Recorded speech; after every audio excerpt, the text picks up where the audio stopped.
Good morning students, welcome to our smart coaching centre. तो आपका जो है, आप जो हमारे छोटे छोटे प्यारे भाई बहन हैं, आपका हम अपने तहे दिल से हमारे YouTube चैनल पर बहुत बहुत स्वागत करते हैं। तो मेरे प्यारे बच्चों एवं मेरे प्यारे भाइयों एवं बहनों, तो हम कर रहे थे रिवीजन सीरीज कर रहे थे, जिसमें हम सिविक्स के 3 अध्याय चैप्टर 1, 2 और 3 का पूरी तरह से सब्जेक्टिव ऑब्जेक्टिव रिवीजन कर चुके हैं। अब बारी है, हम अभी सिविक्स को रोक देते हैं, उसमें 2 चैप्टर और बाकी हैं। सिविक्स को रोक के हम पहले हिस्ट्री को करते हैं, ठीक है। अगर बात करें हिस्ट्री से, तो हिस्ट्री से आपके एग्जाम में लगभग 20 नंबर के सवाल आते हैं। हिस्ट्री से आपके एग्जाम में लगभग 20 नंबर के सवाल आते हैं, और इस 20 नंबर के सवाल में ये जो चैप्टर 1 है प्यारे बच्चों, ये जो चैप्टर 1 है यूरोप में राष्ट्रवाद, चैप्टर 1 से 7 से 8 नंबर के सवाल, चैप्टर 1 से 7 से 8 नंबर के सवाल और ऑब्जेक्टिव 3 से 4 नंबर के सवाल पूछे जाते हैं। तो ये चैप्टर जो है हमारे लिए एग्जाम के लहजे से बहुत महत्वपूर्ण हो जाता है, और ये है आपका रिवीजन सीरीज, और यहाँ से सीधा सवाल छपेगा आपके एग्जाम में। नहीं बिलीव हो तो अभी जो सेंटअप एग्जाम होगा ना, उसमें ये अनुभव कर सकते हैं कि ये जो रिवीजन सीरीज अभी आपका हम लोग ले रहे हैं, इसमें सवाल बिल्कुल यहीं से छपेगा।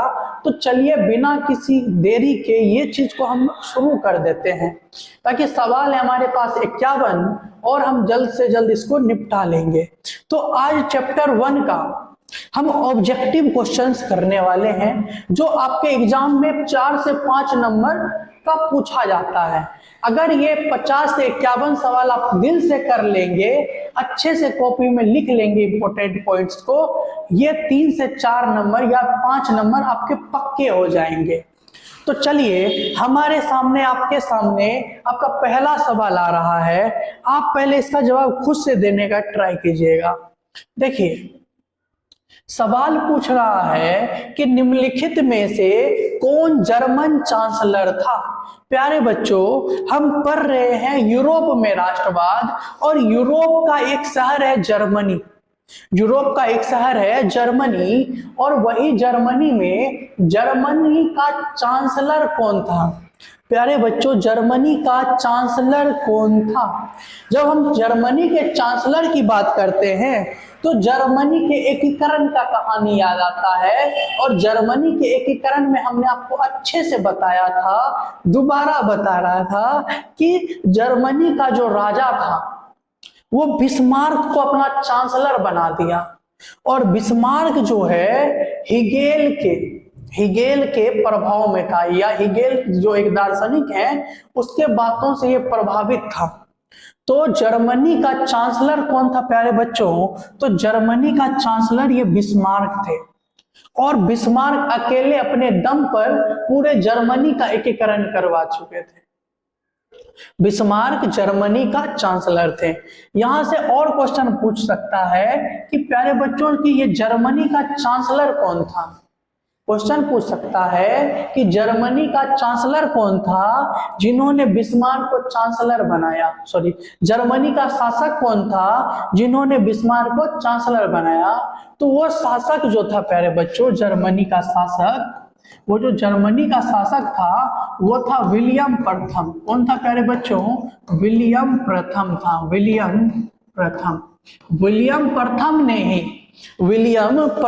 ने ही बिस्मार्क को अपना चांसलर नियुक्त किया था, या जर्मनी का चांसलर नियुक्त किया था, और बिस्मार्क ने अनिवार्य सैन्य सेवा लागू कर दिया।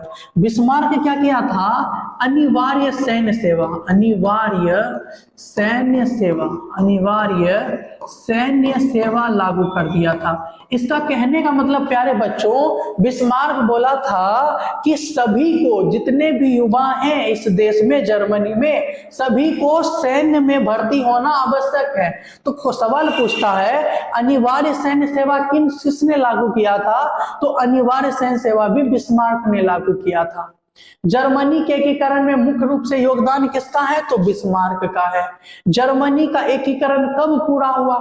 एक सवाल ये भी पूछ सकता है आपसे कि जर्मनी का एकीकरण कब पूरा हुआ? तो प्यारे बच्चों, जर्मनी का जो एकीकरण था, जर्मनी का एकीकरण 1871 ईस्वी में पूरा हुआ। जर्मनी का एकीकरण कब हुआ? 1871 ईस्वी में हुआ। अगर मेरा तो मन चाहता है कि हम ये एक सवाल है ना, यही एक सवाल से आपको पूरा जर्मनी का एकीकरण ही पढ़ा दे, मगर आगे भी और सवाल है ना, तो थोड़ा थोड़ा ज्ञान लेंगे।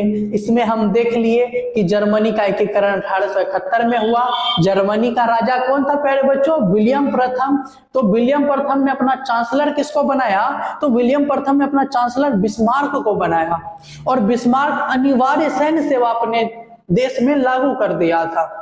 चलिए, तो ये हो गया पहला क्वेश्चन। उम्मीद करते हैं कि आपको ये क्वेश्चन बहुत अच्छे से समझ में आया होगा। प्यारे बच्चों, अगर ये चीज आपको अच्छा लग रहा है, अगर आपको मेरा पढ़ाया हुआ चीज अच्छा लग रहा है, आप अच्छे से समझ पा रहे हैं, तो ये वीडियो अपने दोस्तों तक जरूर से जरूर भेजें।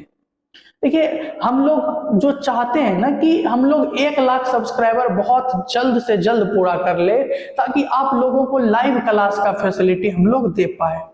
हम लोग तब सामने सामने इंटरेक्शन करेंगे, आपका कमेंट आएगा और हम उसको देख के अच्छे से आपको अच्छे से समझा सकते हैं। तो प्यारे बच्चों, आप अपने दोस्तों को बताइए, YouTube पे जाइए, लिखिए स्मार्ट कोचिंग सेंटर। YouTube पे सर्च कीजिए smart coaching centre. Smart coaching centre लिखिएगा तो वहीं हमारा चैनल जो है ऊपर में ही टॉप 2 में आ जाता है, जिसमें आप अक्षय सर का पिक्चर लगा होगा। आप उस चैनल को सब्सक्राइब करवाइए, और बहुत जल्द से जल्द 1 के सब्सक्राइबर तक, ये हम लोग का नहीं, आप लोगों का भी ये टारगेट है।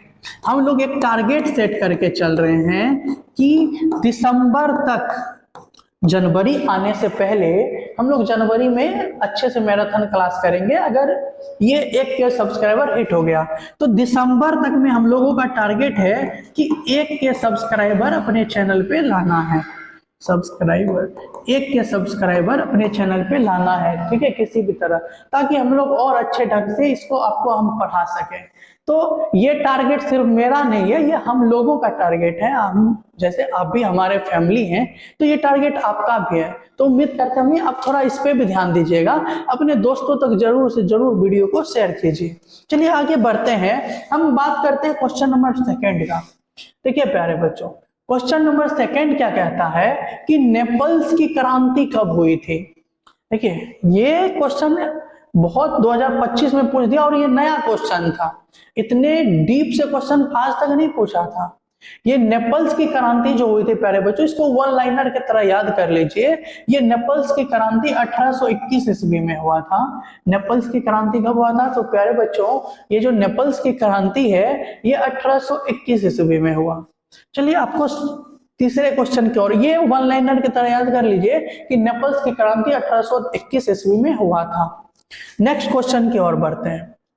देखिए अगला सवाल है, सेडान के युद्ध में, चलिए आ गया ना, सेडान के युद्ध में किसकी पराजय हुई थी? हम बात कर रहे हैं प्यारे बच्चों सेडान के युद्ध का। सेडान का जो युद्ध हुआ था, इस युद्ध में कौन हार गया था? ये हारने से ज्यादा इंपॉर्टेंट है कि हम ये जाने कि ये सेडान का युद्ध कब हुआ था, कहां हुआ था, किसके बीच हुआ था। तो अगर ये जान जाएंगे तो हम ये भी जान जाएंगे कि कौन हारा कौन जीता। चलिए हम आगे बढ़ते हैं कि देखते हैं कि ये जो प्यारे बच्चों, ये जो सेडान का युद्ध है, सेडान का जो ये युद्ध है, ये सेडान का युद्ध प्यारे बच्चों प्रसा, पहले जानते हैं कि सेडान का युद्ध किसके बीच हुआ था? तो सेडान का जो युद्ध था, ये प्रसा और फ्रांस के बीच, प्रसा और फ्रांस के बीच हुआ था। प्यारे बच्चों, सेडान का युद्ध कब हुआ, किसके बीच हुआ? प्रसा और फ्रांस के बीच हुआ था। और ये सेडान का युद्ध प्यारे बच्चों, ये सेडान का युद्ध 1870 ईस्वी में, 1870 ईस्वी में हुआ था। सेडान का युद्ध कब हुआ? 1870 ईस्वी में प्रसा और फ्रांस के बीच हुआ, प्रसा और फ्रांस के बीच हुआ। और इस युद्ध में प्यारे बच्चों, इस युद्ध में प्रसा जीत गया था, प्रसा जीत गया और फ्रांस हार गया।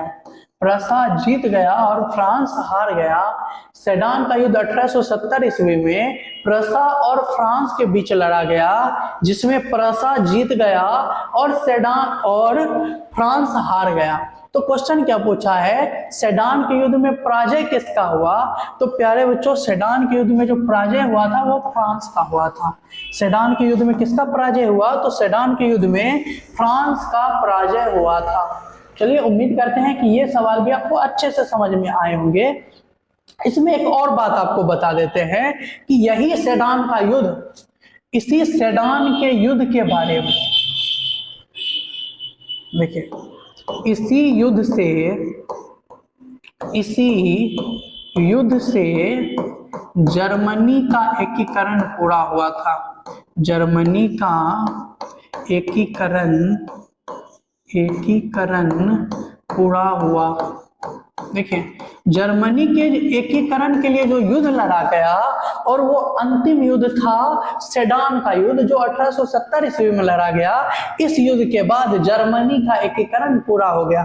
अब आपको जर्मनी के एकीकरण का पूरा किस्सा याद हो गया होगा कि जर्मनी जो है, इससे पहले एक और युद्ध हुआ था सेडोवा का युद्ध, वो आगे पढ़ लेंगे। तो जर्मनी अपने युद्ध के लिए, एकीकरण के लिए जो अंतिम युद्ध लड़ा था, उस युद्ध का नाम है सेडान का युद्ध। और सेडान का युद्ध जो लड़ा गया 1870 ईस्वी में प्रसा और फ्रांस के बीच, जिसमें प्रसा जीत गया और फ्रांस हार गया। और इसी युद्ध के बाद जर्मनी का एकीकरण होता है। इसके बाद एक संधि होता है जिसको बोलते हैं फ्रैंकफर्ट की संधि। उस संधि के बाद जर्मनी का एकीकरण पूरा हो गया था। चलिए नेक्स्ट सवाल की ओर बढ़ते हैं। हमारा अगला सवाल है कि निम्न में से, देखिए, निम्न में से किसने अपने देश में अनिवार्य सैन्य सेवा लागू किया था? अभी अभी हम आपको बताए थे पहला सवाल में कि अपने देश में अनिवार्य सैन्य सेवा लागू करने वाला जो व्यक्ति था प्यारे बच्चों, वो था बिस्मार्क। बिस्मार्क एक ऐसा व्यक्ति था जो अपने देश में अनिवार्य सैन्य सेवा लागू कर दिया था। तो बिस्मार्क के बारे में हम और क्या जाने? बिस्मार्क किसके विचारों से प्रभावित था? बिस्मार्क जो है हिगेल के विचार से प्रभावित था। बिस्मार्क किसके विचार से प्रभावित था? हिगेल के विचार से प्रभावित था। बिस्मार्क किस देश के एकीकरण के योगदान में हिस्सेदार था? तो बिस्मार्क जर्मनी के एकीकरण के लिए जानते हैं उसको। बिस्मार्क को वहां का जर्मनी का चांसलर कौन बनाया? तो विलियम प्रथम बनाया था। तो अगला सवाल है कि अनिवार्य सैन्य सेवा लागू करने वाला व्यक्ति कौन था? बिस्मार्क था। अनिवार्य सैन्य सेवा लागू करने वाला व्यक्ति कौन था प्यारे बच्चों? अनिवार्य सैन्य सेवा लागू करने वाला व्यक्ति बिस्मार्क था। ठीक है, चलिए नेक्स्ट सवाल की ओर बढ़ते हैं। देखिए, सवाल है कि फ्रांस में किस शासक वंश की पूर्ण स्थापना वियना कांग्रेस द्वारा की गई थी? वियना कांग्रेस का बात करते हैं। ये जो वियना कांग्रेस है प्यारे बच्चों, वियना कांग्रेस,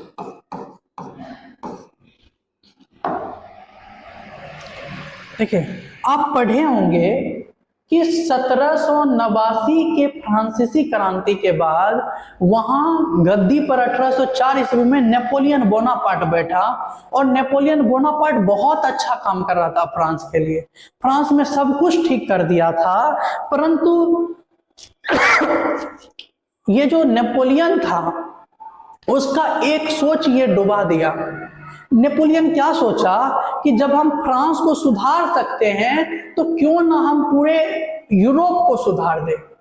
यही यूरोप के सुधारने के लिए ये नेपोलियन बोनापार्ट दूसरे देशों पर युद्ध लड़ने लगा, दूसरे देशों पर कब्जा करने लगा, जिससे इसके आसपास के देश, फ्रांस के आसपास के देश, ये जो नेपोलियन था इससे बहुत गुस्साए हुए थे कि जिस दिन ये भेटा गया ना, ससुरा को यहीं पटक देंगे। ठीक है, तो नेपोलियन से सब गुस्साया हुआ था। उसी में से जो सबसे ज्यादा गुस्साया हुआ था वो था मेटरनिक। यहीं पे बात आता है मेटरनिक का, और एक देश है जिसका नाम है ऑस्ट्रिया। ठीक है, तो ये जो वियना कांग्रेस सम्मेलन हुआ था, ये कब हुआ था? ये हुआ था जब नेपोलियन बोनापार्ट को गद्दी से हटा दिया गया। और 1815 ईस्वी में, कब हटाया गया? 1815 ईस्वी में यह वियना कांग्रेस का सम्मेलन होता है। वियना कांग्रेस का सम्मेलन कब होता है प्यारे बच्चों? 1815 ईस्वी में होता है। और इसके अध्यक्षता की बात करें तो अध्यक्षता करता है ऑस्ट्रिया। अध्यक्षता कौन करता है? ऑस्ट्रिया करता है। और ऑस्ट्रिया का चांसलर ऑस्ट्रिया का जो चांसलर होता है वो होता है मेटरनिक। पूछेगा सवाल कि ऑस्ट्रिया का चांसलर कौन है, तो ऑस्ट्रिया का चांसलर मेटरनिक है, जो वियना कांग्रेस का अध्यक्षता किया था। वियना कांग्रेस कब होता है? 1815 ईस्वी में। हमारा सवाल था कि फ्रांस में किस शासक वंश की पुनः स्थापना वियना कांग्रेस के द्वारा किया गया था? जब नेपोलियन बोनापार्ट को गद्दी से हटा दिया गया तो उसके बाद गद्दी पर पुनः बैठा दिया गया बुर्बो राजवंश को। जो लुई 16वां था, लुई 16वां जो जिस वंश था बुर्बो राजवंश का, तो नेपोलियन बोनापार्ट के बाद उसी को बैठा दिया गया, तो पुनः स्थापना हुआ था बुर्बो राजवंश का। वियना कांग्रेस के द्वारा फ्रांस में पुनः स्थापना किस वंश का किया गया था? तो बुर्बो राजवंश का पुनः स्थापना किया गया था। और इस बुर्बो राजवंश का जो राजा बनाया गया था वो बनाया था लुई 18वां को। किसको बनाया? लुई 18वां। वियना कांग्रेस के तहत फ्रांस में पुनः बुर्बो राजवंश का स्थापना कर दिया गया था। और वहां का शासक किसको बना दिया? लुई 18वां को बना दिया। लुई 18वां थोड़ा अच्छा राजा था, परंतु इसका मौत बहुत जल्दी हो गया। लुई 18वां जो है समान नागरिक संहिता लागू किया था। ये जो लुई 18वां है ये लागू किया था समान नागरिक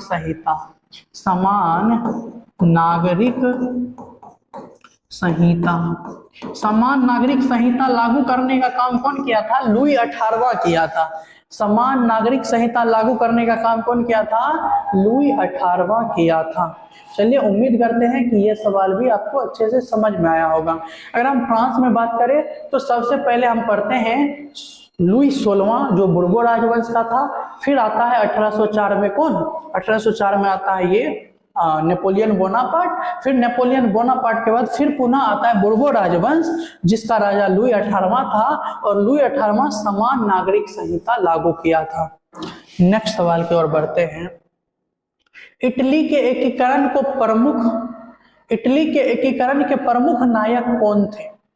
इटली के एकीकरण में प्यारे बच्चों अगर हम बात करते हैं जर्मनी और इटली का, जर्मनी और इटली, ये दोनों का एकीकरण लगभग साथ ही हुआ था। और जर्मनी और इटली का एकीकरण प्यारे बच्चों 1871 ईस्वी में पूरा हो गया था।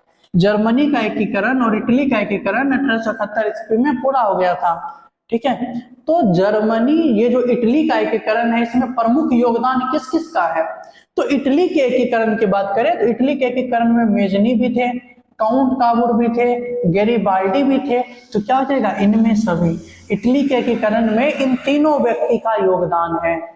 इटली के एकीकरण में मेजनी, काउंट काबूर, गैरिबाल्डी, इन तीनों व्यक्तियों का योगदान है। और ये गैरिबाल्डी के विषय में जाने तो गैरिबाल्डी पेशे से एक नाविक थे। गैरिबाल्डी पेशे से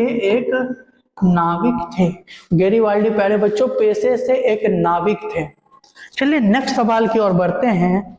हमारा अगला जो सवाल है, अगला सवाल है 1853-54 के क्रीमिया युद्ध में काबूर ने किस देश की ओर से युद्ध को सम्मिलित होने की घोषणा की? याद करिए, काउंट काबूर वो व्यक्ति हैं जो इटली के एकीकरण में महत्वपूर्ण भूमिका अदा किए थे। तो हम बात करते हैं प्यारे बच्चों क्रीमिया के युद्ध का। क्रीमिया का युद्ध, ये जो क्रीमिया का युद्ध हुआ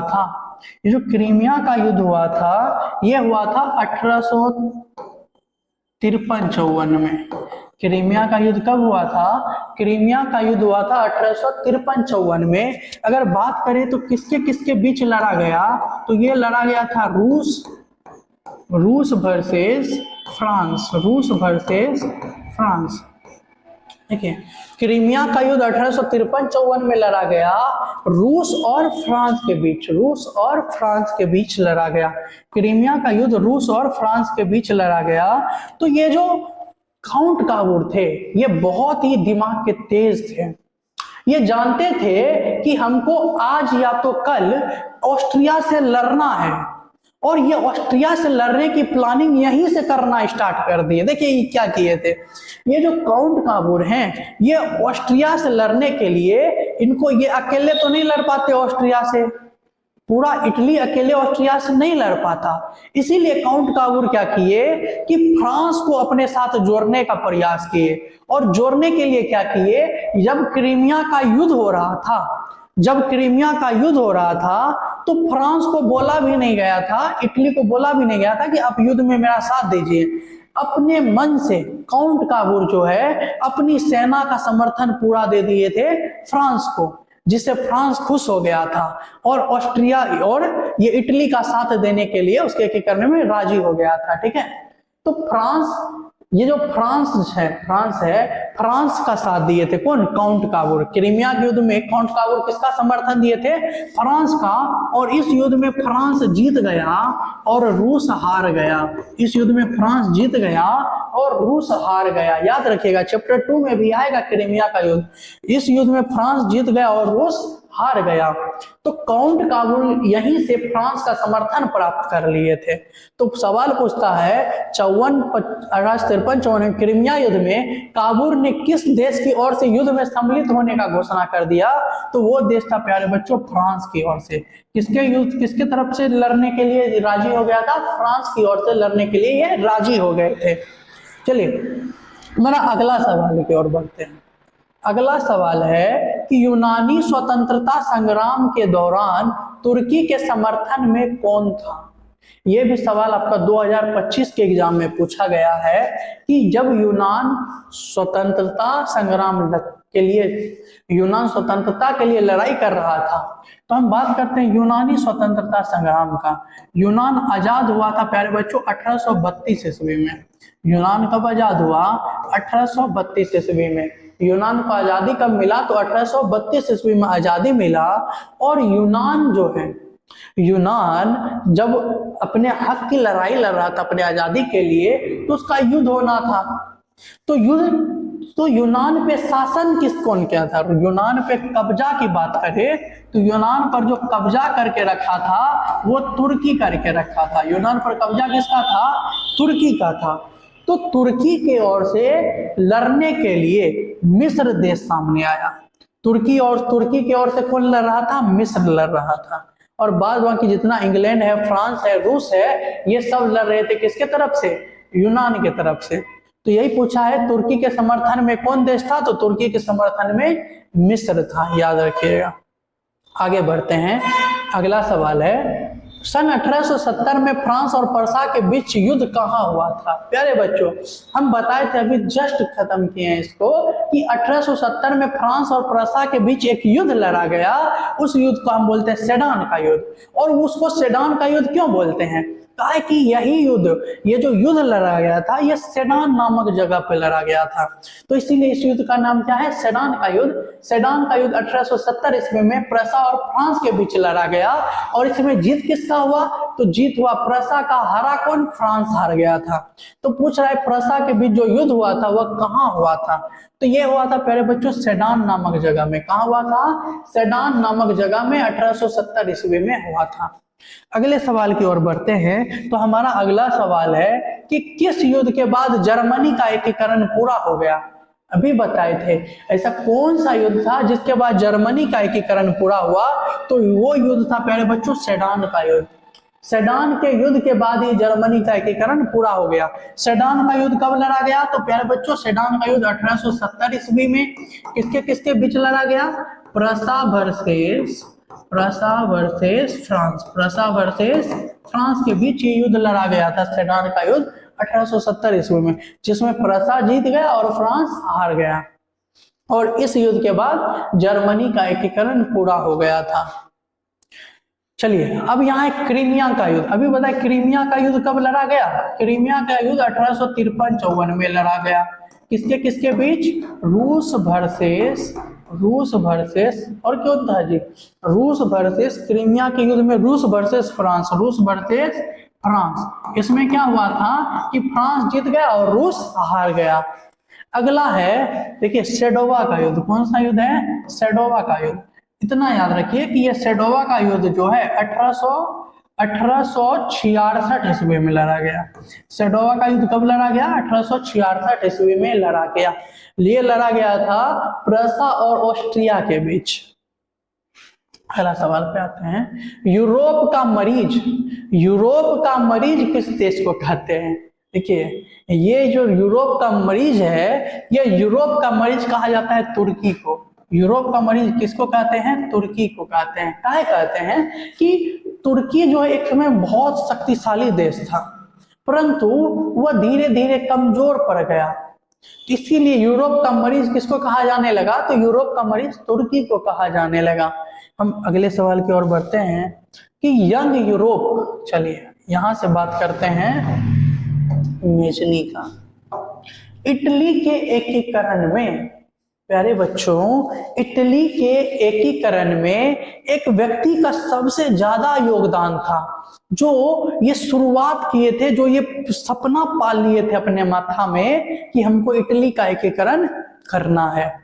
तो इटली के एकीकरण में एक व्यक्ति थे जिसका नाम था मेजनी। क्या नाम था? मेजनी नाम था। और इनके पूरा नाम का बात करें तो इनका पूरा नाम था जोसेफ मेजनी। जोसेफ मेजनी पूरा नाम था।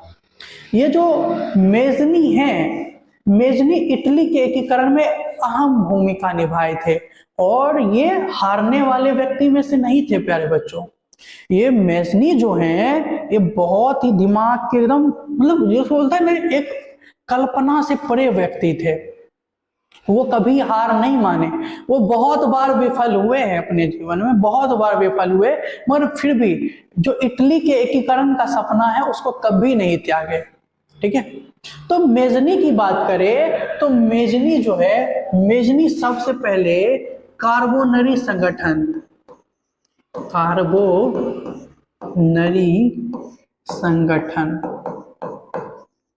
देखिए एक था संगठन जो गुप्त संगठन था, जिसका नाम क्या है मेरे बच्चों? जिसका नाम है कार्बोनरी संगठन।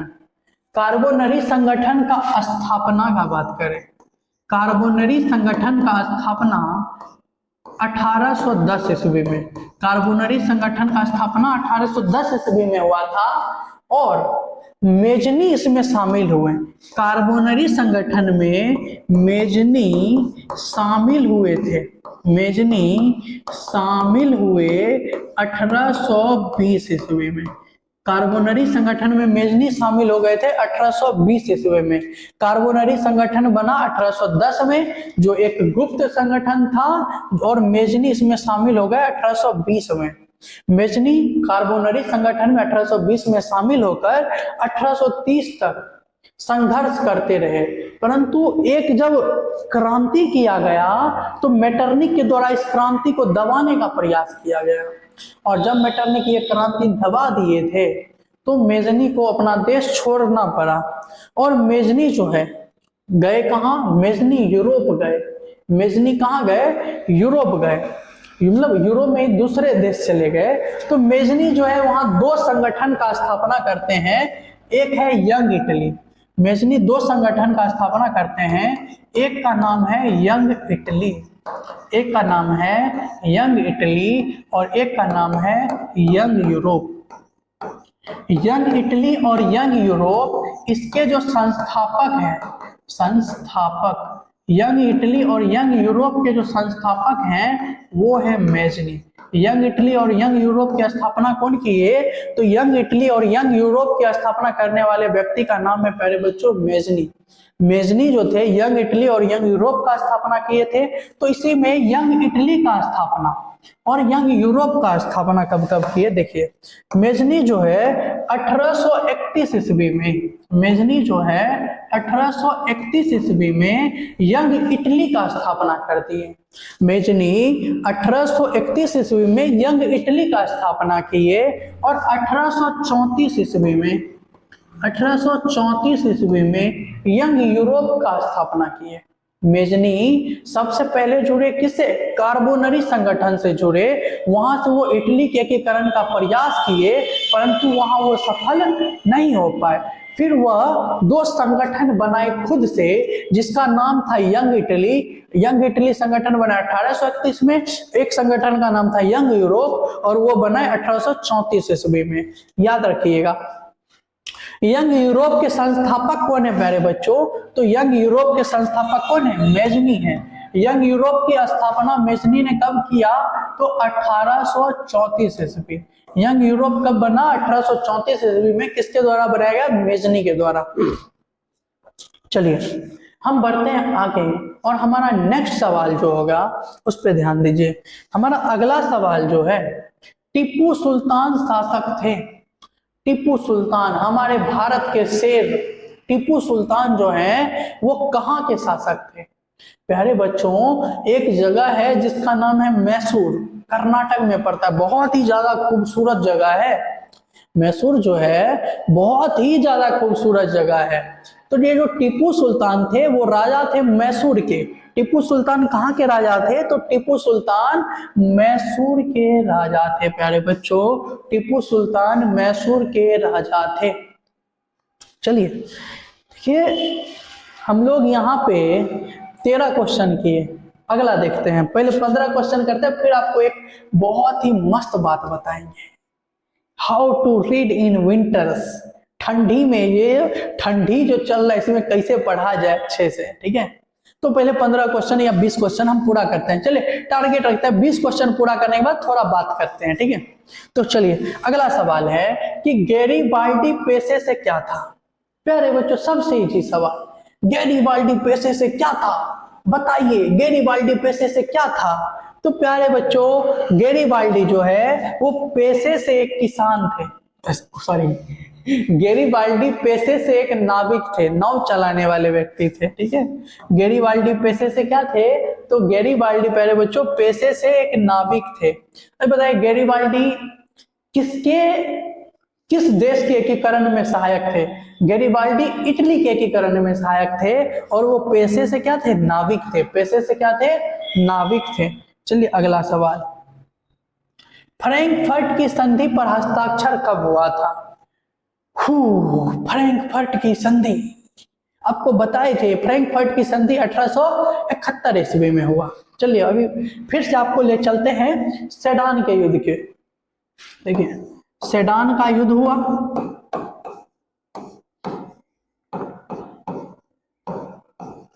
सेडान का युद्ध हुआ 1870 में। सेडान का युद्ध हुआ 1870 में। इस युद्ध के बाद जर्मनी के एकीकरण के लिए, जर्मनी का जो एकीकरण हुआ था वो अंतिम युद्ध था सेडान का युद्ध। किस युद्ध से हुआ था, तो सेडान के युद्ध से। अब जर्मनी के एकीकरण के लिए एक संधि किया गया, जर्मनी के एकीकरण के लिए एक संधि किया गया जिसको बोलते हैं फ्रैंकफर्ट का संधि, जिसको बोलते हैं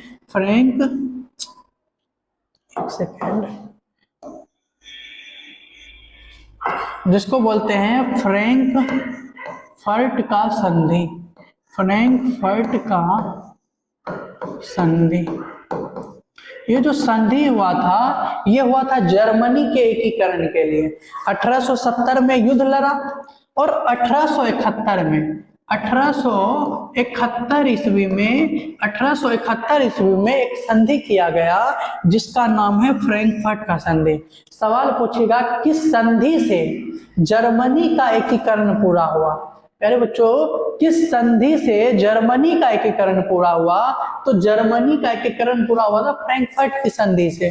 किस युद्ध से जर्मनी का एकीकरण पूरा हुआ, तो पूरा हुआ सेडान के युद्ध से। सेडान का युद्ध 1870 ईस्वी में लड़ा गया और उसके अगले ही साल फ्रैंकफर्ट की संधि, 1871 ईस्वी में। तो हमारा सवाल क्या है कि फ्रैंकफर्ट की संधि पर हस्ताक्षर कब हुआ था? तो प्यारे बच्चों, फ्रैंकफर्ट की संधि पर हस्ताक्षर 1871 ईस्वी में हुआ। फ्रैंकफर्ट की संधि पर हस्ताक्षर कब हुआ? तो फ्रैंकफर्ट की संधि पर हस्ताक्षर 1871 ईस्वी में हो गया था। चलिए आगे। 1830 की क्रांति के बाद फ्रांस में किस प्रकार का शासन स्थापित हुआ?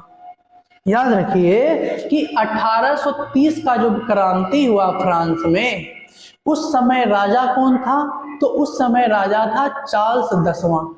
1830 की क्रांति के समय फ्रांस का राजा कौन था? चार्ल्स 10वां था या चार्ल्स एक्स था?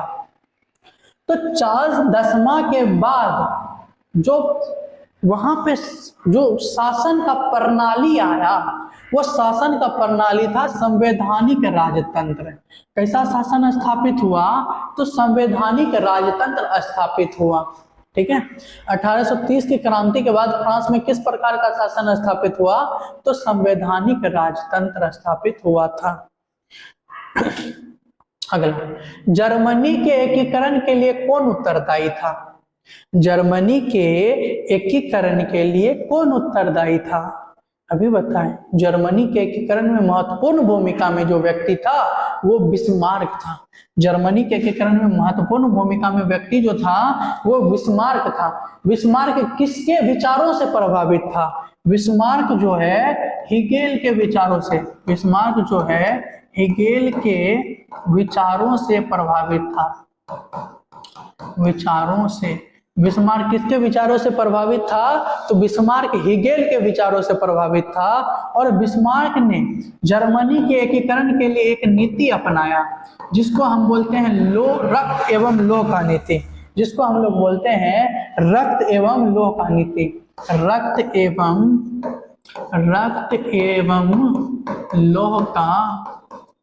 लौह नीति।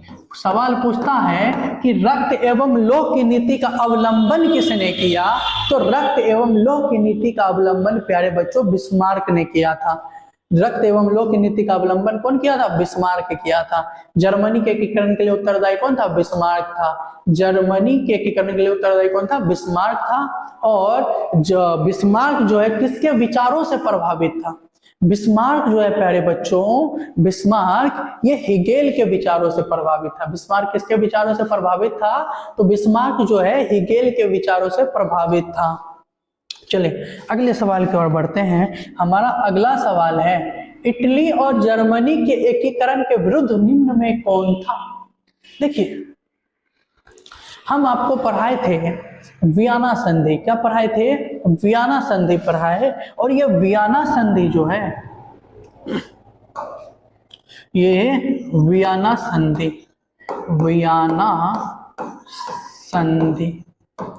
वियना संधि 1815 में अध्यक्षता किया ऑस्ट्रिया का चांसलर कौन था? बिस्मार्क। ऑस्ट्रिया का चांसलर कौन था?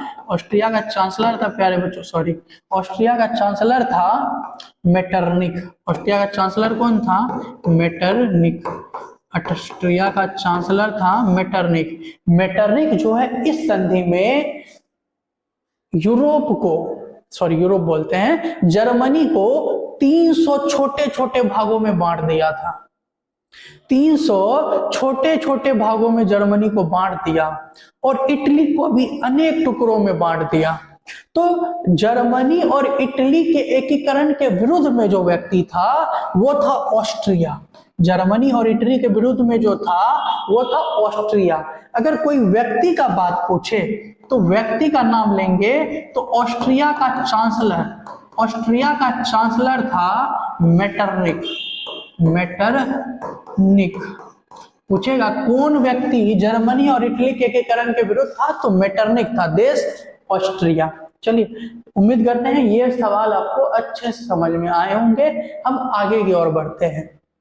हमारा नेक्स्ट सवाल है कि जर्मनी के एकीकरण का प्रमुख वास्तुकार कौन था? जर्मनी के एकीकरण में महत्वपूर्ण भूमिका में कौन था या प्रमुख वास्तुकार कौन था? सब तो एक के बाद है ना प्यारे बच्चों। तो जर्मनी के एकीकरण का प्रमुख जो वास्तुकार था वो बिस्मार्क था। बिस्मार्क कौन सा नीति का अवलंबन किया था? रक्त एवं लोह की नीति का अवलंबन किया था। जर्मनी के एकीकरण के लिए अंतिम युद्ध कौन लड़ा गया? सेडान का युद्ध 1870 ईस्वी में। संधि कौन सा हुआ? फ्रैंकफर्ट की संधि 1871 ईस्वी में। चलिए नेक्स्ट, फ्रैंकफर्ट की संधि किस वर्ष हुई थी? यह हुआ सवाल है। फ्रैंकफर्ट का संधि कब हुआ? 1871 में।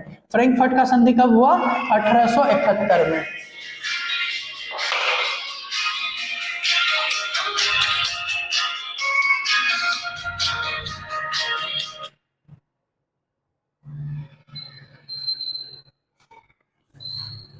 फ्रैंकफर्ट का संधि कब हुआ था? फ्रैंकफर्ट का संधि हुआ 1871 ईस्वी में। अगला सवाल देखते हैं। अगला सवाल है, जालवे राइन संबंधित था। देखिए प्यारे बच्चों, जालवे रीन के बारे में हम लोग पढ़ेंगे। तो ये जो जालवे रीन है सॉरी, ये जो जालवे रीन है ये एक संगठन है। जालवे रीन एक संगठन है। जालवे रीन क्या है? जालवे रीन एक संगठन है जो जर्मनी में बना। कहां बना? जर्मनी में।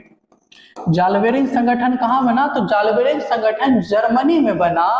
और ये जालवे रीन एक व्यापारियों का संगठन है। जालवे रीन किसका संगठन है? तो प्यारे बच्चों, जालवे रीन जो है ये एक व्यापारियों का संगठन है जो जर्मनी में बना था। जालवे रीन एक व्यापारियों का संगठन है जो जर्मनी में बना था। तो जालवे रीन संबंधित था किससे? जालवे रीन व्यापारियों से संबंधित था। जालवे रीन किससे संबंधित था? व्यापारियों से। और ये कहां बना था? जर्मनी में। चलिए नेक्स्ट सवाल। चलिए इसका जवाब आप दीजिए। हम सवाल पढ़िए और जवाब दीजिए। देखिए सवाल क्या है, सार्डिनिया का राजा कौन था? सार्डिनिया का राजा कौन था? प्यारे बच्चों, हम बात करते हैं सार्डिनिया के राजा का। तो सार्डिनिया का राजा विक्टर इमैनुअल था। सार्डिनिया का राजा कौन था? Victor Emmanuel. देखिए जब हम इटली के एकीकरण की बात करते हैं तो वहीं पे एक स्थान आता है सार्डिनिया पिडमाउंट, जो इटली का ही एक हिस्सा था। और इटली के एकीकरण में विक्टर इमैनुअल का भी महत्वपूर्ण योगदान है। तो सार्डिनिया का राजा कौन था? Victor Emmanuel. सार्डिनिया का राजा कौन था? विक्टर इमैनुअल था। अगला, काउंट काबूर को विक्टर इमैनुअल ने किस पद पर नियुक्त किया था? काउंट काबूर, देखिए हम सब पढ़े हैं कि जो इटली के एकीकरण में महत्वपूर्ण योगदान था वो मेजनी का था, काउंट काबूर का था और गैरिबाल्डी का था। उसमें एक नाम और आता है जिसका नाम है विक्टर इमैनुअल, जो सार्डिनिया पिडमाउंट का राजा था। सार्डिनिया पिडमाउंट का राजा जो विक्टर इमैनुअल था वही काउंट काबूर को अपना प्रधानमंत्री बनाया। क्या बनाया? प्रधानमंत्री। तो विक्टर इमैनुअल ने काउंट काबूर को किस पद पर नियुक्त किया? तो विक्टर इमैनुअल काउंट काबूर को प्रधानमंत्री के पद पर, किस पद पर नियुक्त किया? तो प्रधानमंत्री के पद पर नियुक्त किया था। चलिए अगला सवाल देखते हैं। वियना सम्मेलन कहां, वियना सम्मेलन हुआ था? वियना सम्मेलन कब हुआ? अभी बताए। वियना सम्मेलन हुआ था 1815 में। वियना सम्मेलन कब हुआ? 1815 में। और इसके जो अध्यक्षता थे, इसके अध्यक्षता कौन कर रहे थे? अध्यक्षता की बात करें तो अध्यक्षता कर रहा था मेटरनिक। अध्यक्षता कौन कर रहा था? मेटरनिक कर रहा था। वियना सम्मेलन का अध्यक्षता कौन कर रहा था? तो वियना सम्मेलन का अध्यक्षता प्यारे बच्चों मेटरनिक कर रहा था। अगला सवाल, रक्त एवं लोह की नीति का अवलंबन किसने किया? रक्त एवं लोह की नीति का अवलंबन बिस्मार्क। रक्त एवं लोह की नीति का अवलंबन बिस्मार्क। थोड़ा सा तेज होते हैं। रक्त एवं लोह की नीति का अवलंबन कौन किए थे? बिस्मार्क किए थे। नेक्स्ट, जर्मन राइन राज का निर्माण किसने किया था? जर्मन राइन राज, देखिए हम बताते हैं कि जो नेपोलियन बोनापार्ट थे, जो वियना कांग्रेस के पहले फ्रांस के शासक थे, नेपोलियन बोनापार्ट, वो जो है सबको जीत के, जब वो सोच लिए थे कि हमको यूरोप को भी सुधारना है, तो जर्मनी उस समय 300 छोटे छोटे भागों में बटा हुआ था। ठीक है, जर्मनी उस समय 300 छोटे छोटे भागों में बटा हुआ था। नेपोलियन बोनापार्ट उसको सिमटा कर, नेपोलियन बोनापार्ट जो थे उसको सिमटा कर 39 भागों में कर दिए। 300 से किसमें कर दिए? 39 भाग में कर दिए। 300 से 39 भाग में कर दिए और इसी 39 भाग को हम लोग बोलते हैं जर्मन राइन राज। जर्मन राइन राज। तो सवाल पूछा है कि जर्मन राइन राज का निर्माण किसने किया था, तो इसको 300 से 39 भागों में लाने वाला जो व्यक्ति था वो था नेपोलियन बोनापार्ट। 300 से 39 भाग में लाने वाला व्यक्ति कौन था? नेपोलियन बोनापार्ट था। तो जर्मन राइन राज का निर्माण कौन किए थे? नेपोलियन बोनापार्ट किए थे। चलिए नेक्स्ट सवाल की ओर बढ़ते हैं। हमारा अगला सवाल है लुई 16वां को फांसी कब दी गई थी? देखिए प्यारे बच्चों, लुई 16वां की बात करते हैं। जब फ्रांस की क्रांति हम स्टार्ट करते हैं, जो 1789 में फ्रांस का क्रांति हुआ था, उस समय फ्रांस का राजा लुई 16वां हुआ करता था। वो एक बहुत ही ज्यादा निरंकुशवादी राजा लुई 16वां था। लुई 16वां जो है ये 1789 के समय फ्रांसीसी क्रांति में राजा था। फ्रांसीसी क्रांति के समय फ्रांस का राजा कौन था? लुई 16वां। और ये जो लुई 16वां है ये निरंकुशवादी राजा था। कैसा राजा था? निरंकुशवादी। ये जनता को ना देखना नहीं चाहता था। ये बोलता था हम शासन करेंगे मगर जनता का भलाई नहीं करेंगे। तो जनता इसके लिए आक्रोशित हो गई और इसके विरुद्ध क्रांति होने लगा और 1789 में इसको गद्दी पर से उठाड़ के फेंक दिया। और 1793 ईस्वी में लुई 16वां को इसकी बीवी के साथ गला काट दिया गया। सोचिए, राजा का उसकी बीवी के साथ क्या कर दिया गया? गला काट दिया गया। कब? 1793 ईस्वी में। लुई 16वां को फांसी कब मिला? 1793 ईस्वी में। फांसी कहने का मतलब उसका गला ही काट दिया था। ठीक है, गिलोटिन मशीन होता है उसके द्वारा गला काट दिया गया था। अगला सवाल देखिए, हेगेल किस देश का दार्शनिक था? उस समय से पता रहता है आपको हेगेल के विचारों से कौन प्रभावित था? तो बिस्मार्क। तो अब आया है सवाल कि हेगेल दार्शनिक किस देश का था? तो हेगेल प्यारे बच्चों जर्मनी का दार्शनिक था। हेगेल कहाँ का रहने वाला था? जर्मनी का। हेगेल कहाँ का था? जर्मनी का दार्शनिक था। अगला सवाल देखिए, वियना कांग्रेस का मुख्य उद्देश्य क्या था? देखिए, वियना कांग्रेस का मुख्य उद्देश्य यही था कि जो राज पहले जैसे था, नेपोलियन बोनापार्ट के पहले जैसे था वैसे हो जाए। तो वियना कांग्रेस कब हुआ? तो प्यारे बच्चों वियना कांग्रेस 1815 में हुआ। हम देखिए उसका क्या उद्देश्य था? गणराज्यों का पुनर्स्थापित करना। वो तो गणराज्य तो चाहता ही नहीं था, लोकतंत्र तक तो उसका दूर दूर तक विचार नहीं था। ये गलत हो गया। लोकतंत्र को पुनर्स्थापित करना बिल्कुल नहीं, राजतंत्र को पुनर्स्थापित करना। वो चाहता था कि ये जो संवैधानिक राजतंत्र आया है इसको फिर से हटा दिया जाए और पूरे यूरोप में क्या लागू किया गया? राजतंत्र को पुनः विस्थापित किया जाए। तो उसका उद्देश्य था राजतंत्र को पुनः स्थापित करना। अगला सवाल देखते हैं, मेजनी का संबंध किस संगठन से था? मेजनी का संबंध किस संगठन से था? अगला सवाल है कि मेजनी का संबंध किस संगठन से था? तो हम आपको बताए थे कि मेजनी जो है सबसे पहले गुप्त संगठन के साथ जुड़े थे जिसका नाम था कार्बोनरी। क्या नाम था? कार्बोनरी। कार्बोनरी का स्थापना का बात करें, स्थापना, कार्बोनरी का जो स्थापना हुआ था, कार्बोनरी का स्थापना हुआ था 1810 ईस्वी में। कार्बोनरी का स्थापना कब हुआ? 1810 ईस्वी में। और मेजनी इस संगठन में शामिल हुए थे। मेजनी इस संगठन में शामिल हुए थे 1820 ईस्वी में। मेजनी कार्बोनरी में कब शामिल हुए? 1820 ईस्वी में। तो मेजनी का संबंध किस संगठन से हो गया? तो मेजनी का संगठन प्यारे बच्चों कार्बोनरी से हो गया। चलिए नेक्स्ट सवाल की ओर बढ़ते हैं। हमारा अगला सवाल है, राष्ट्र आंदोलन का केंद्र जेना विश्वविद्यालय कहाँ स्थित था? ये जो जेना विश्वविद्यालय है ये कहाँ पे था? तो प्यारे बच्चों जेना विश्वविद्यालय जर्मनी में था। जेना विश्वविद्यालय कहाँ था? तो जेना विश्वविद्यालय जर्मनी में था। अगला सवाल की ओर बढ़ते हैं, कोसुथ का संबंध किस देश में से है? कोसुथ जब हम बुक पढ़ेंगे वहां पढ़ेंगे हंगरी का आंदोलन, हंगरी में जो राष्ट्रवाद के लिए आंदोलन हुआ था, तो उसमें एक व्यक्ति का नाम आएगा कौसुत। तो कौसुत का संबंध किससे है? कौसुत का संबंध हंगरी से है। नेक्स्ट, यूरोपीय सभ्यता का पालना, यूरोपीय सभ्यता का पालना, यूरोप के लोगों को ज्ञान और विज्ञान के बारे में कौन सिखाया था?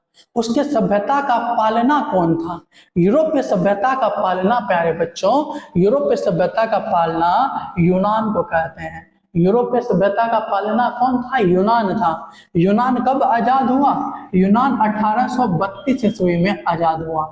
यूनान कब आजाद हुआ? तो यूनान 1832 ईस्वी में आजाद हुआ। और यूनान के बारे में हम बात करते हैं तो यूनान किस संधि से आजाद हुआ?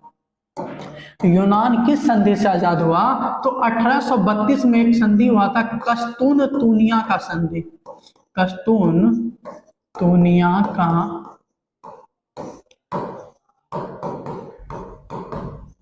यूनान किस संधि से आजाद हुआ? तो कस्तूनतूनिया का संधि से आजाद हुआ। और कस्तूनतूनिया का संधि 1832 ईस्वी में हुआ। यूनान पर से तुर्की का अधिकार कब समाप्त हुआ? किस संधि से समाप्त हुआ? यूनान की आजादी में एक और महत्वपूर्ण संधि है जो हुआ था 1829 ईस्वी में। 1829 ईस्वी में एक और संधि हुआ था जिसको बोलते हैं एड्रियानोपोल की संधि।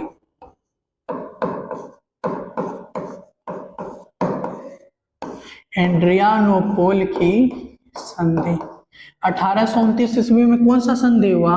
तो 1829 ईस्वी में एक संधि हुआ जिसको हम बोलते हैं एड्रियानोपोल की संधि। और इसी एड्रियानोपोल की संधि से तुर्की पर से अधिकार समाप्त हो गया। तुर्की का अधिकार समाप्त हो गया यूनान से। परंतु जो यूनान को आजादी मिला वो 1832 ईस्वी में मिला कस्तूनतूनिया की संधि से। याद रखिएगा ये दोनों, एड्रियानोपोल की संधि 1829, कस्तूनतूनिया की संधि 1832। यूनान पर अधिकार किसका था? तुर्की का। यूनान पर अधिकार किसका था? तुर्की का।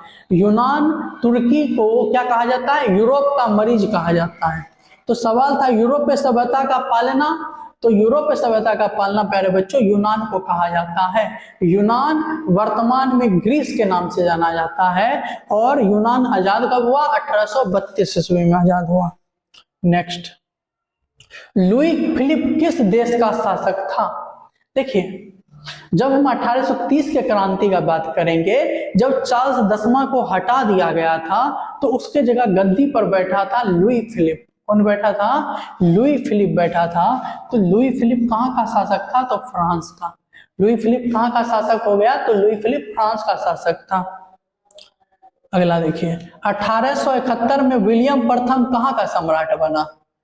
1871 ईस्वी में विलियम प्रथम बताए थे, बिस्मार्क को अपना प्रधानमंत्री कौन नियुक्त किया? विलियम प्रथम। तो विलियम प्रथम उस समय प्रसा में था, प्रसा था ना उस समय जर्मनी था नहीं। 1871 ईस्वी में जब एकीकृत हो गया तो उसका नाम क्या रखा गया? जर्मनी। और वहां का राजा कौन बन गया? विलियम प्रथम। तो 1871 ईस्वी में विलियम प्रथम जर्मनी का राजा बन गया। नेक्स्ट, बोहेमिया निम्न में से किस देश के अधीन था? बोहेमिया निम्न में से किस देश के अधीन था? बोहेमिया पर किस देश का शासन था? तो बोहेमिया पर ऑस्ट्रिया का शासन था। बोहेमिया पर ऑस्ट्रिया का शासन था। एक बार इसको चेक कर लीजिएगा जरा, हमको भी इसमें कंफ्यूजन है। बुक में जाइएगा और लास्ट में होगा तो बोहेमिया के बारे में, तो वहां देख लीजिएगा कि बोहेमिया पर किसका शासन था। हमको लग रहा है ऑस्ट्रिया होगा, मगर एक बार आप रीचेक कर लीजिएगा। ठीक है, चलिए आगे बढ़ते हैं। यूनान इसमें से किस देश के अधीन था? यूनान पर किसका अधिकार था? अभी बताए, यूनान पर प्यारे बच्चों अधिकार था तुर्की का। तुर्की को क्या बोलते हैं? यूरोप का मरीज। तुर्की को क्या बोलते हैं? यूरोप का मरीज बोलते हैं। यूरोप का मरीज किसके नाम से जानते हैं? तुर्की को। तुर्की किस पर अधिकार करके रखा था? यूनान पर अधिकार करके रखा था। यूनान को क्या बोलते हैं? यूरोपीय सभ्यता का पालना। यूरोपीय सभ्यता का पालना। यूरोपीय सभ्यता का पालना किसको बोलते हैं प्यारे बच्चों? यूरोपीय सभ्यता का पालना यूनान को बोलते हैं। यूरोपीय सभ्यता का पालना यूनान। यूरोप का मरीज तुर्की। नेक्स्ट, 1789 की फ्रांसीसी क्रांति के समय वहां किस राजवंश का शासक था? 1789 के समय राजा कौन था? तो राजा था प्यारे बच्चों लुई 16वां। राजा कौन था? लुई 16वां। और वो किस वंश का था? तो वो था बुर्बो राजवंश का। लुई 16वां किस राजवंश का था? बुर्बो राजवंश का। सवाल पूछा है कि 1789 के फ्रांसीसी क्रांति के समय वहां का राजा कौन था? तो वहां का राजा था प्यारे बच्चों बुर्बो राजवंश का लुई 16वां। नेक्स्ट, नेपोलियन संहिता किस वर्ष लागू हुआ? देखिए, जब नेपोलियन बना फ्रांस का राजा तो जितना भी जो कानून था, पुराना कानून, वो सब को बदल दिया, सबको हटा दिया, बोला ये सब हटाओ, ये सब कचरा है, कचरा, ठीक है, सबको हटा दिया और एक नया संविधान लाया, नया कानून लाया और उसको लिखा गया एक किताब में जिसको बोलते हैं नेपोलियन संहिता। इसमें लिखा गया प्यारे बच्चों नेपोलियन संहिता में। और ये नेपोलियन संहिता लागू हुआ था 1804 ईस्वी में। नेपोलियन संहिता कब लागू हो गया था? 1804 ईस्वी में। नेपोलियन संहिता में किसके द्वारा कानून बनाया गया? तो नेपोलियन बोनापार्ट के द्वारा कानून बनाया गया। अगला सवाल, इटली एवं जर्मनी वर्तमान में किस महादेश के अंतर्गत आते हैं? ये भी पूछने वाला सवाल है। इटली और जर्मनी किस महादेश में? यूरोप में राष्ट्रवाद, ठीक है। तो इटली और जर्मनी किस महादेश में आते हैं? यूरोप महादेश में आते हैं। नेक्स्ट, वियना सम्मेलन कांग्रेस की अध्यक्षता किसने की थी? वियना सम्मेलन प्यारे बच्चों 1815। वियना सम्मेलन कब हुआ? 1815। और इसका अध्यक्षता कौन किए थे? इसका अध्यक्षता किए थे मेटरनिक। मेटरनिक कौन था? ऑस्ट्रिया का चांसलर। मेटरनिक कौन था? ऑस्ट्रिया का चांसलर। वियना कांग्रेस की अध्यक्षता कौन किया था? मेटरनिक। मेटरनिक कौन था? ऑस्ट्रिया का चांसलर। वियना कांग्रेस सम्मेलन कब हुआ? 1815 ईस्वी में हुआ। नेक्स्ट, मेटरनिक कौन था? देखिए कौन था? मेटरनिक एक बहुत ही ज्यादा क्रूर राजा था। कैसा राजा था मेटरनिक? क्रूर राजा था, जो लोगों को ना देखना नहीं चाहता था। जनता ऐसे करता था, जनता के नाम से चिढ़ जाता था है। तो मेटरनिक जो है एक बहुत ही क्रूर राजा था और वो ऑस्ट्रिया का चांसलर था। मेटरनिक कौन था? ऑस्ट्रिया का चांसलर। तो यहां से आपको एक सवाल पूछते हैं, आप इस बात का जवाब अपने कमेंट सेक्शन में दीजिए, ठीक है। ये देश है ऑस्ट्रिया, ठीक है। ऑस्ट्रिया का चांसलर मेटरनिक। ऑस्ट्रिया की राजधानी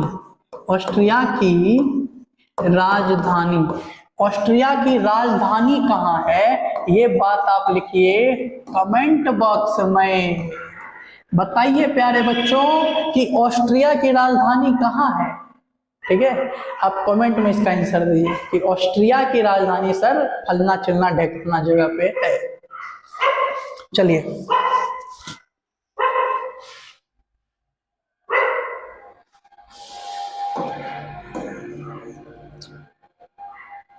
सवाल है कि मेटरनिक व्यवस्था का उद्देश्य क्या था? मेटरनिक क्या चाहता था? वो वियना कांग्रेस में क्या किया? वही तो उसका उद्देश्य होगा।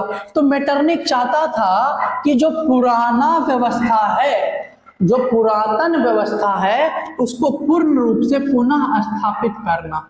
मेटरनिक पुरातन व्यवस्था को पुनः स्थापना करना चाहता था। नेक्स्ट सवाल की ओर बढ़ते, जब फ्रांस छींकता है तो यूरोप को सर्दी जुकाम हो जाता है। जब फ्रांस छींकता है तो यूरोप को सर्दी जुकाम हो जाता है। यह बात किसने कहा था? देखिए, इसका कहने का मतलब है कि जब भी कोई आंदोलन फ्रांस में होता है तो इसका प्रभाव पूरे यूरोप में पड़ता है। यही इसको कहने वाले व्यक्ति थे मेटरनिक। बस उसको अलग ढंग से कहे कि जब फ्रांस छींकता है तो उसका पूरा, क्या बोलते हैं, जब फ्रांस सीखता है तो पूरे यूरोप को सर्दी आ जाती है, सर्दी जुकाम हो जाता है। तो ये बात को कहने वाला व्यक्ति था मेटरनिक। कौन था? मेटरनिक। चलिए मेटरनिक से एक और बात बताते हैं। एक सवाल पूछता है मेटरनिक युग। मेटरनिक युग क्या है? मेटरनिक युग क्या है? तो 1815 से 1848 तक के 1815 से 1848 तक के काल को हम मेटरनिक युग कहते हैं। अगला सवाल देखिए, यूरोप वासियों पर सबसे अधिक किस देश के साहित्य, कला और ज्ञान विज्ञान का प्रभाव पड़ा? यूरोप देश के लोगों पर सबसे अधिक प्रभाव किस देश के साहित्य का पड़ा, किस देश के ज्ञान एवं कला का पड़ा सबसे अधिक प्रभाव? तो यूरोप पर सबसे ज्यादा जो प्रभाव पड़ा था वो पड़ा था यूनान का। किसका पड़ा था? यूनान का। ऑप्शन नंबर सी बोली, यूनान का। यूरोप देश पर प्रभाव किसका पड़ा प्यारे बच्चों? यूनान का प्रभाव पड़ा। अगला सवाल देखिए, बहुत जल्द खत्म ही हो जाएगा, फिर बात कर लेंगे। मैं 20 में बात करना था मगर टाइम भी हो गया थोड़ा ज्यादा, तो लेक्चर बड़ा हो जाता, तो लास्ट में थोड़ा सा बात कर लेंगे, ठीक है। अभी पहले इसको खत्म करते हैं। चलिए, उम्मीद करते होंगे कि आपको क्लास में बहुत ही ज्यादा मजा आ रहा होगा, ठीक है।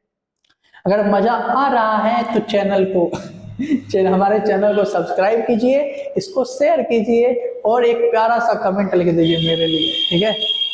एक बहुत ही सुंदर सा कमेंट, आपको मेरा क्लास, मेरा पढ़ाने का तरीका कैसा लग रहा है, इस बात को अपने कमेंट में लिख दीजिए, ठीक है। या इमोजी के माध्यम से उसको दर्शाइए कि आपको मेरा क्लास कैसा लग रहा है। अगर अच्छा लग रहा है तो ही, बुरा लग रहा है तो, अगर सैड फील कर रहे हैं मेरा क्लास पढ़ के, बोरिंग फील कर रहे हैं, तो इमोजी तो आप समझते होंगे, ठीक है, वो भेज दीजिएगा।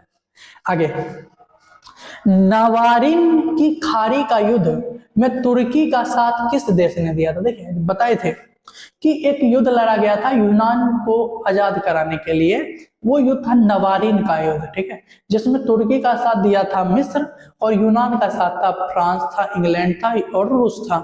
तो तुर्की का साथ देने वाला कौन था? मिस्र था। तुर्की का साथ देने वाला मिस्र था। और उस युद्ध को क्या बोलते हैं? नवारिनों का युद्ध।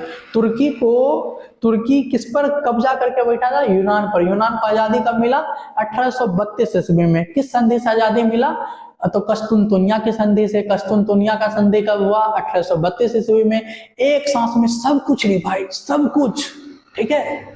यूनान की आजादी के लिए एक और संधि हुआ था 1829 में। उस संधि का क्या नाम है? एड्रियानोपोल की संधि। एड्रियानोपोल की संधि कब हुआ? 1829 में। देखिए देखिए कैसे याद होता है, साथ साथ बोलिए, ठीक है।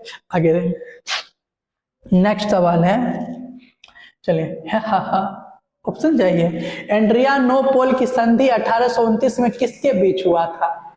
एड्रियानोपोल की संधि किसके किसके बीच हुआ प्यारे बच्चों? तो एड्रियानोपोल की संधि जो है उसके तरफ से संधि तुर्की के, तो रूस वर्सेस तुर्की के बीच हुआ था। एड्रियानोपोल की संधि किसके बीच हुआ था? रूस वर्सेस तुर्की के बीच हुआ था। किसके आजादी के लिए हुआ था? तो यूनान की आजादी के लिए हुआ था। नेक्स्ट, यूनान के स्वतंत्रता संग्राम में किसकी पराजय हुई? कौन हार के भागा यूनान से? यूनान कब आजाद हुआ? तो यूनान 1832 ईस्वी में आजाद हुआ। और वहां से डर के भागने वाला देश था तुर्की, जिसको हम लोग बोलते हैं यूरोप का मरीज, यूरोप का मरीज, यूरोप का मरीज, यूरोप का मरीज, तुर्की को कहते हैं। नेक्स्ट, हाँ, किस संधि द्वारा स्वतंत्र यूनान राष्ट्र का स्थापना हुआ?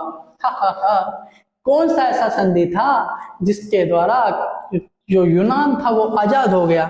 तो कुस्तुनतुनिया की संधि। कुस्तुनतुनिया की संधि कब हुआ? 1832 ईस्वी में। ये सब तो आपको पहले ही पढ़ा के रेडी कर चुके हैं।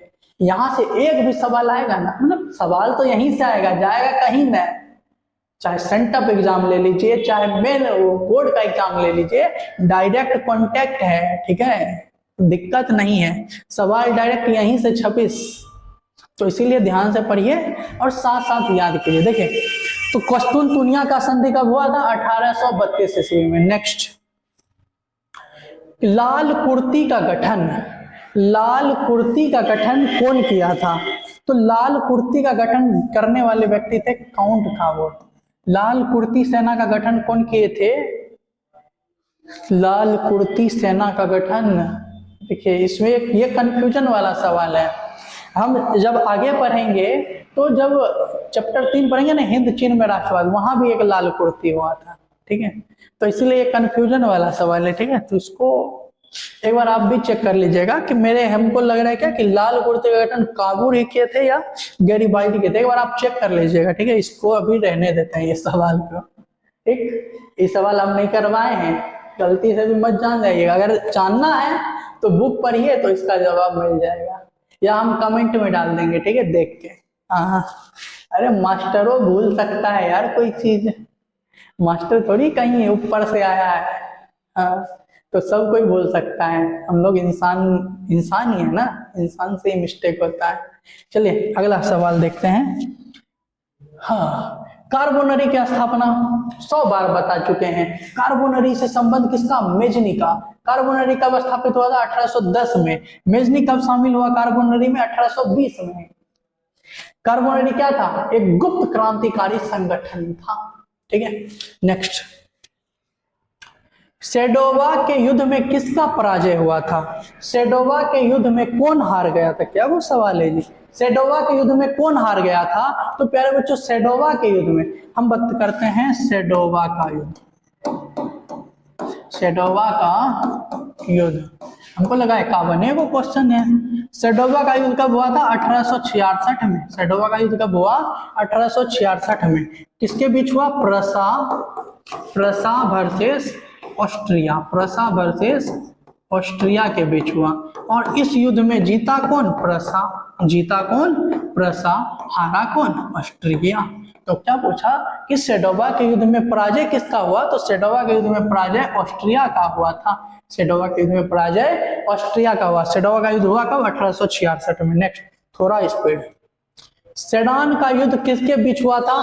सेडान का युद्ध किसके बीच हुआ? बताइए यार, 1870 ईस्वी में हुआ था। सेडान का युद्ध कौन लड़ा था? सेडान का युद्ध प्रसा डेनमार्क नहीं, प्रसा ऑस्ट्रेलिया, ऑस्ट्रिया, ये तो सेडोवा का युद्ध हुआ था।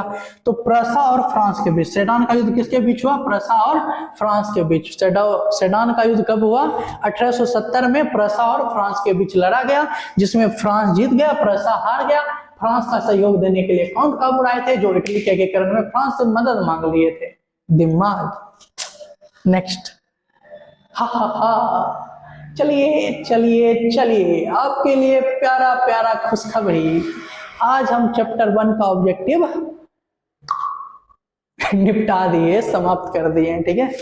तो आपका बहुत बहुत धन्यवाद, आप मेरे साथ यहाँ तक जुड़े रहे। उम्मीद करते हैं कि आपको ये क्लास बहुत ही ज्यादा मजेदार लगा होगा, और मजेदार लगा या जैसा भी लगा आपको इमोजी के माध्यम से हमको बताना है। तो चलिए, हम एक व्यक्ति के बारे में पढ़े थे प्यारे बच्चों, वो था मेजनी।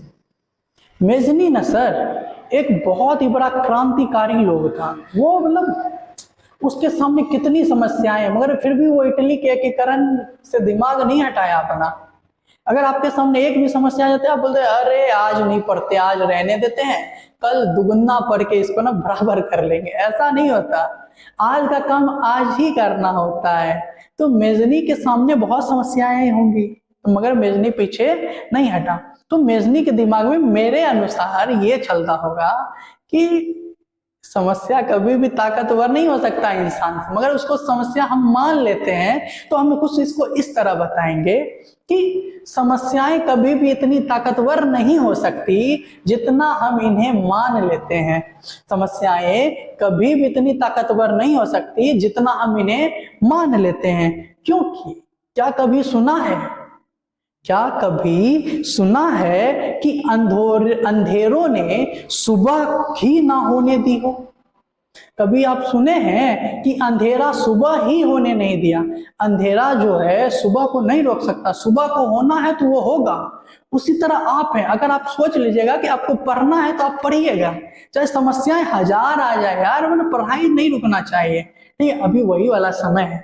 अगर आप समस्या से पीछे हट के अपना पढ़ाई रोक दिए ना सर, जिस तरह लुइस सोल्मा को चढ़ाया गया था, आपको भी आपके रिजल्ट के बाद चढ़ाया जाएगा।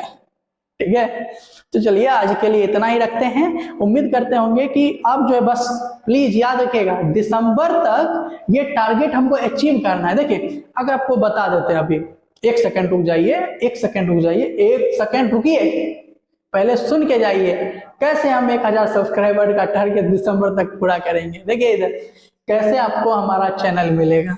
ठीक है, देखिए आपको हमारा चैनल खोलने के लिए आपके फोन में YouTube होगा, आप YouTube को खोलिएगा। ठीक है, YouTube को खोल के शॉर्ट्स नहीं देखना सर, यहाँ पे जाना है सर्च बटन पे।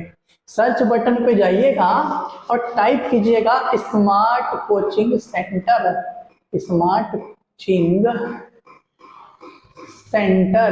देखिए स्मार्ट कोचिंग सेंटर आया, स्मार्ट कोचिंग सेंटर पे क्लिक कीजिए। स्मार्ट कोचिंग सेंटर पे जब आप क्लिक कीजिएगा, यहाँ आपको नजर आएगा 2 नंबर में ई टीचर को तो आप समझ जानबे करते होंगे। ये जो टीचर हैं अक्षय सर, आपके साइंस और मैथ के शिक्षक, तो इनका फोटो लगा मिलेगा। ठीक है, आप इन पे जाइएगा, हमारे चैनल पे आइएगा और यहाँ सीधा सब्सक्राइब वाला बटन टिप दीजिएगा, बेल आइकन दबा दीजिएगा, ताकि आपको जो भी हमारा क्लास आए आपको खट से घंटी बज के पता चल जाए। ये कितना मजा आएगा ना। अगर ये 1000 सब्सक्राइबर हम लोग को दिसंबर तक करना है, ठीक है, तो इसीलिए। और देखिए एक और बात, हाँ, यहाँ आपका हम प्लेलिस्ट बना दिए।